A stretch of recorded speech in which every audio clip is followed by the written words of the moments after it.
Bonjour, un peu de temps, le ramadan. Et bien sûr, il faut donner quand même quelques conseils à propos du ramadan parce qu'il y a beaucoup de jeunesse qui a peur. Ils ont peur parce que la journée sera longue et ils vont jeûner 18 ou 19 heures, surtout les jeunes qui vivent en Europe et en Amérique. Mais n'ayez pas peur parce que de toute façon, le ramadan, c'est un miracle et c'est quelque chose de toute façon qui est venu pour notre bien, pas pour nous punir. Ça, c'est très important, il faut connaître ces choses-là.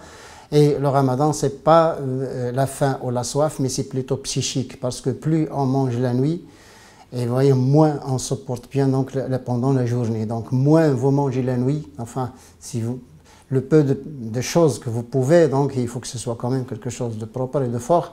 Le moins que vous mangez et le mieux vous portez pendant la journée. Donc il faut quand même admettre donc, cette situation.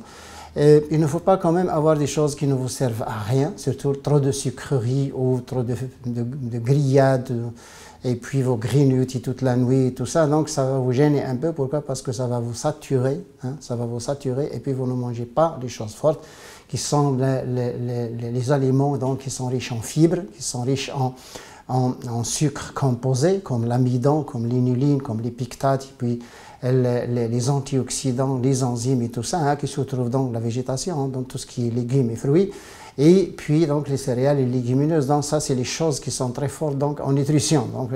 Ayez donc ces idées donc, en tête là, quand vous faites le ramadan, vous pouvez le faire facilement et aisément. Et ne pensez à rien et n'ayez pas peur. De toute façon, il faut se préparer psychiquement. Et puis la nuit, donc, ne mangez pas trop de protéines pendant la nuit parce qu'il y a des enfants, enfin, il y a encore des jeunes là, qui vont à l'école, il y a des jeunes qui vont à l'université, donc les facultés et tout ça. Donc il ne faut pas quand même qu'ils aient quelque chose qui va rendre donc, la personne un peu plus paresseuse le matin quand il se réveille. Vous voyez?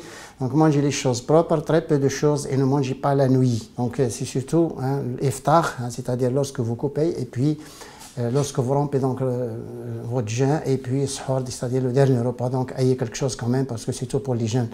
Enfin à un autre épisode, Inch'Allah.